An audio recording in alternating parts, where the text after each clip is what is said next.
Welcome my YouTube channel ভূতের সত্য ঘটনা। আমি আপনাদেরকে জানাই আমার চ্যানেলে স্বাগতম। চলুন গল্পটি শুরু করা যাক। বাসটা চলে যাবার সঙ্গে সঙ্গে আমি অন্ধকারের সাগরে নিমজ্জিত হলাম। মিনিট দুয়েকের মতো চোখ বন্ধ রাখলাম অন্ধকার মানিয়ে নেয়ার জন্য, তবুও আশেপাশের কিছু চোখে পড়ল না। কি ভয়াবহ অন্ধকার! বেশ অনেকদিন পরে গ্রামের বাড়িতে আসছি।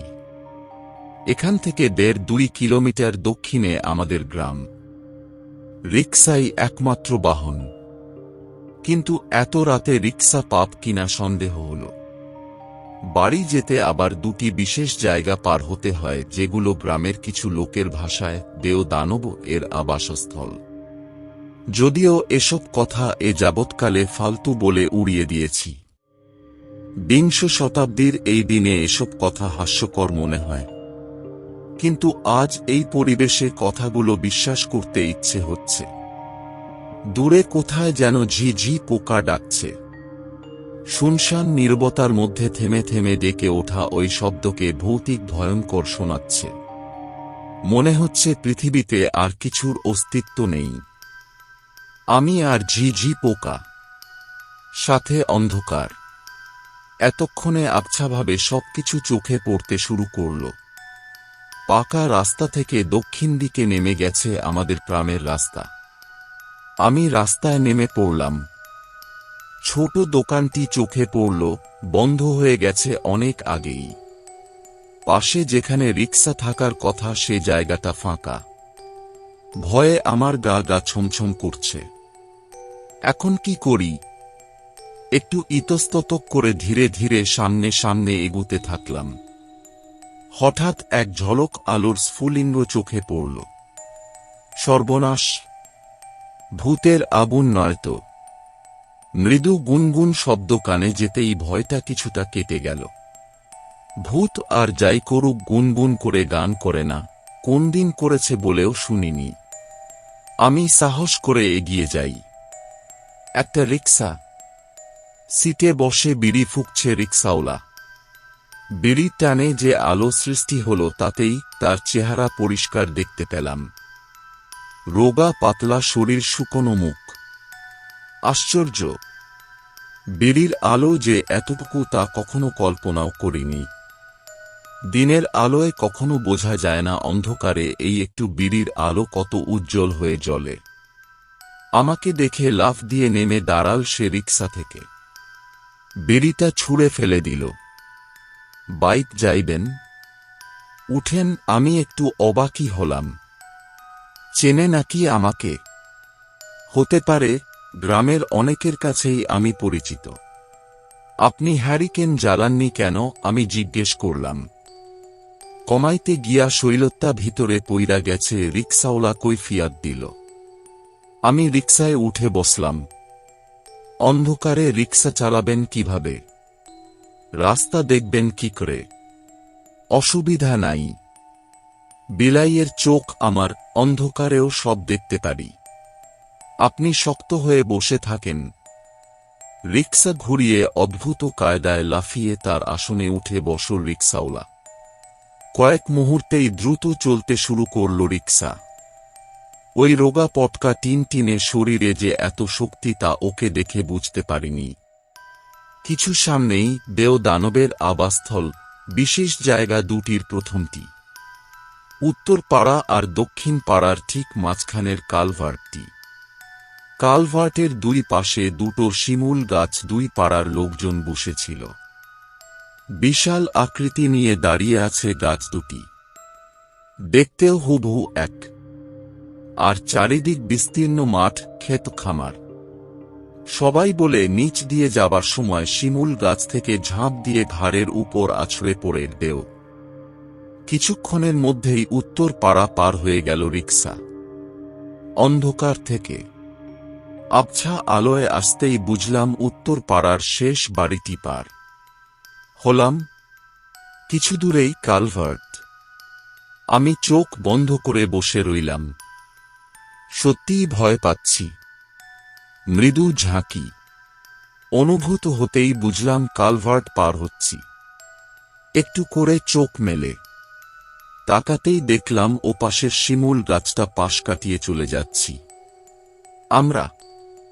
মনে একটু সাহস ফিরে এলো। একটা ঝামেলা তো পার হলো। পরবর্তী স্পট একটু সামনেই। ওখানটা অবশ্য একটু অন্য রকম। বাংলা দ অক্ষরের মতো দুটো বাঁক নিয়েছে রাস্তা, চারপাশে বাঁশের ঝাড়। দিনের বেলায় বেশ অন্ধকার হয়ে থাকে, আর রাতে হলে তো কথাই নেই। বাঁশ ঝাড়ের মুখে ওখানেও বড় একটা শিমুল গাছ দাঁড়িয়ে। কাকতালীয়ভাবে এটিও একই রকম দেখতে। রাতের অন্ধকারে গাছটিকে আরো ভয়াবহ দেখায়। মনে হয় বিশাল এক দৈত্য দাঁড়িয়ে আছে। এর সম্পর্কে নানা রকমের গল্প শুনেছি ছোটবেলায়। দিনের বেলায় যেতে গা ছমছম করে, রাতের বেলা ওখান দিয়ে গেলে নাকি বোবায় ধরে। বোবা বিষয়টা কি তা আমি এখনো কারো কাছে সঠিকভাবে জানতে পারিনি। অনেককেই নাকি বোবায় ধরেছে এ পর্যন্ত, কিন্তু এখনো এমন কাউকে পাইনি যাকে বোবায় ধরেছে। সবাই শুধু শুনেই এসেছে। ভয় কাটানোর জন্য অন্য কিছু ভাবতে বসলাম। বিকেলে রওনা হয়ে রাত 12টায় এসে পৌঁছেছি। মাত্র 100 কিলোমিটার পথ। আশ্চর্য, কলকাতা থেকেই যদি 3 ঘন্টা সময় লাগে বের হতে, তাহলে কেমন লাগে? ভীষণ মেজাজ খারাপ হচ্ছে দেশের ট্রাফিক ব্যবস্থার উপর। অন্ধকারে রিকশাওয়ালা সাই সাই করে প্যাডেল মেরে চলছে। হঠাৎ মনে হলো এতক্ষণে তো বাঁশঝাড় মানে দ্বিতীয় স্পটটা পার হয়ে যাবার কথা। বিষয় কি? আমি চারদিকে একটু খেয়াল করার চেষ্টা করলাম। ওই তো সামনে আবছাভাবে শিমুল গাছ দেখা যাচ্ছে, তার মানে আমরা দ্বিতীয় স্পটে ঢুকতে যাচ্ছি। আমি দাঁত মুখ চেপে হয়ে বসে রইলাম। শিমুল গাছটা পার হবার পরেই আবার মৃদু ঝাঁকি খেল রিকশা। মনে হলো রিকশাটা আবারও কালভার্ট পার হল। আশ্চর্য, কালভার্ট তো পার হয়েই এলাম। ঘটনাটা কি? আরে, এই তো এপারের শিমুল গাছটি। আবছা আলোয় দেখা গেল পাশ কাটিয়ে চলে গেলাম। কি ব্যাপার? এমন হলো কেন? নাকি ভূতের ভয়ে মাথার ভেতর ওলট পাল্ট হয়ে গেল? আমি সচেতনভাবে তাকালাম। ছুটে চলেছে রিকশা। একমনে চালিয়ে যাচ্ছে রিকশাওয়ালা। কিছু জিজ্ঞেস করব, ইচ্ছে করছে না। বেকুবি হয়ে যায়। আমি শহরের ছেলে। ভয় পেয়েছি শুনলে একথা রটে যাবে। ওই তো সামনে আবছা অন্ধকারে আবারও শিমুল গাছে অবয়ব চোখে পড়ছে। পৌঁছে গেছি এবার বাঁশঝাড়ের কাছে। আমি সজাগ দৃষ্টি মেলে তাকিয়ে আছি। আমার বাম দিকে শিমুল গাছটা পার হয়ে গেল। তারপর আবারও মৃদু একটা ঝাঁকি। আমরা তৃতীয়বারের মতো কালভার্ট পার হচ্ছি। আমার সারা শরীরের রোমকূপে শীতল একটা স্রোত বয়ে গেল। ভয়ঙ্কর কিছু একটা ঘটে গেছে বা যাচ্ছে। আমি রিকশায় বসেই প্যাডেলরত রিকশাওয়ালার গায়ে হাত রাখলাম। বরফের মতো ঠান্ডা হয়ে আছে রিকশাওয়ালার শরীর। আমি স্তম্ভিত হয়ে গেলাম। আমি চিৎকার করে তার পিঠে ধাক্কাতে লাগলাম, এই। রিকশাওয়ালা কেমন যেন বোমানির মতো আওয়াজ করতে থাকল। মনে হলো কে যেন তার মুখ চেপে ধরে রেখেছে। মনে হচ্ছে প্রাণপণে রিকশার হাতল ধরে রেখেছে সে। হঠাৎ আমিও শরীরে কিছু একটা চাপ অনুভব করি। তবে কি আমাকেও? আমার শরীরের রক্ত হঠাৎই গরম হয়ে যায়। ভয়ঙ্কর বিপদের মধ্যে আমি হঠাৎ রেগে উঠি। আগেও কয়েকবার প্রমাণ পেয়েছি। আমি স্থান কাল পাত্র ভুলে চেঁচিয়ে উঠি, এই শুয়োরের বাচ্চা, ওকে ধরেছিস কেন? ছাড়, ছেড়ে দে। চেঁচিয়ে উঠার সাথে সাথে আমার সারা শরীরে মনে হয় রাগের বিদ্যুৎ ঝিলিক দিয়ে যায়। হঠাৎ ভয়ঙ্কর সাহসী মনে হয় নিজেকে। আজ ভূতের একদিন কি আমার একদিন? খাইয়া ফালামু শালা। ওকে ছাড়, ছেড়ে দে। জানি না কাকে উদ্দেশ্য করে আমার এই গালগাল। হঠাৎ তীব্র আলোয় চোখ ধাঁধিয়ে যায়। সঙ্গে সঙ্গে মনে হয় কি এক বিরাট বোঝা যেন নেমে গেল আমার উপর থেকে। ওই কি হইছে? কারো গলা শোনা যায়। আবার সেই তীব্র চোখ ধাঁধানো আলো। একজন পথচারী বোধহয় আমার চিৎকার শুনেছে দূর থেকে। হাতে ছোট্ট একটি টর্চ। এর আলোকেই এত তীব্র মনে হচ্ছিল।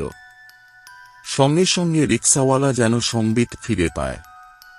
ব্রেক কষে অল্পক্ষণেই থামিয়ে ফেলে রিকশা। আরেকটু হলেই চলে গিয়েছিল খাদে। বেশ জোরে জোরেই দোয়া দরুদ পড়ছে। বেশ ভয় পেয়েছে বলে মনে হল। আমি বলে উঠি, না তেমন কিছু না, ঘটে যাওয়া ঘটনাগুলো মানতে পারছি না। আবার বলতেও ইচ্ছে করছে না কাউকে এই মুহূর্তে। ভাই একটু টর্চটা ধরবেন? আমি পেছনে তাকিয়ে লোকটিকে উদ্দেশ্য করে বলতে থাকি। পেছন থেকে লোকটি টর্চের আলো ফেলে। অল্প সময়ের জন্য চারিদিক আলোকিত হয়। সহসাই বুঝতে পারি আমরা একটু পেছনেই বাঁশঝাড় ফেলে এসেছি। এই চলেন চলেন, আমি আবার রিকশাওয়ালাকে তাড়া দেই। রিকশাওয়ালা দ্রুত রিকশা টানতে শুরু করে। যত তাড়াতাড়ি সম্ভব এখান থেকে সরে পড়া ভালো। বড় বাঁচা বাঁচে গেছি গো, রিকশাওয়ালা শব্দ করে বলতে থাকে। আজ আমাবস্যার রাত আমার মনেই আছিল না। কেন আমাবস্যা হলে কি হয়? আমি জিজ্ঞেস করি। আমাবস্যায় দেও দানরা শিকার করতে বের হয়। একলা পাইলে কথা নাই। ধুর, এগুলো ফালতু কথা। আমি অভয় দেবার চেষ্টা করি। বাড়ি গিয়ে ঘুম দেন, দেখবেন সব ঠিক হয়ে গেছে। মুখে বললেও মনে ভাবি, সত্যি বোধহয় বড় বাঁচা বেঁচে গেছি। আজকের পর থেকে আর রাতে রিকশা চালাবো না, নিজে নিজেই বলতে থাকে সে। পরদিন একটু বেলা করে ঘুম ভাঙল। গত রাতের কথা মনে পড়ল। দিনের আলোয় সবকিছু মনে হল মিথ্যা। ধেত, খামোখাই ভয় পেয়েছিলাম নিশ্চয়ই। সত্যি কি কালভারটা 3 বার পার হয়েছি? এও কি সম্ভব? দিনের আলোয় অবাস্তব মনে হচ্ছে সব। ভাবতে ভাবতে বাড়ি ছেড়ে রাস্তার কাছে দাঁড়ালাম। রাতে কাউকে কিছু জানাইনি। খামোখা ভয় দেখিয়ে লাভ আছে? রাস্তায় পাঞ্জাবি পরে টুপি মাথায় চাচাকে দেখে অবাক হলাম। কি হয়েছে? কোথায় যাচ্ছেন? আর বলো না, গতকাল রাতে ওই পাড়ার মোতালেব মারা গেছে। ওর বাড়িতে যাচ্ছি।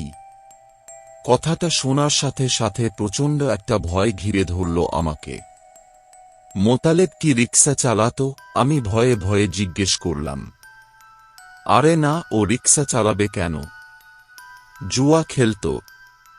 তাই নাকি? একটা পাষাণ ভার যেন নেমে গেল আমার মাঝ থেকে। বিদেশে আছিল কয়েক বছর। কিছু কাঁচা টাকা পয়সা নিয়ে আসছে, তাই জুয়া খেলে উড়ায় এখন। তা হঠাৎ মরে গেল যে? আমি জিজ্ঞেস করি। আর বলিস না, গতকাল নাকি রাত 12টার দিকে জুয়া খেলে বাড়ি যেতেছিল বাসছোপ তলা দিয়া। ভূতে ধরছিল কিনা কে জানে। বাড়ি গিয়া জ্ঞান হারাইয়া পইরা যায়। তারপর আর উঠে নাই। কথাটা কানে যেতেই আমার পৃথিবী দুলে উঠল।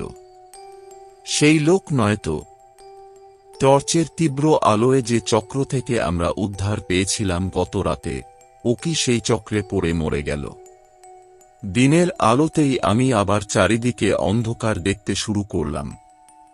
চাচাকে আর কিছু জিজ্ঞেস করার সাহস হল না।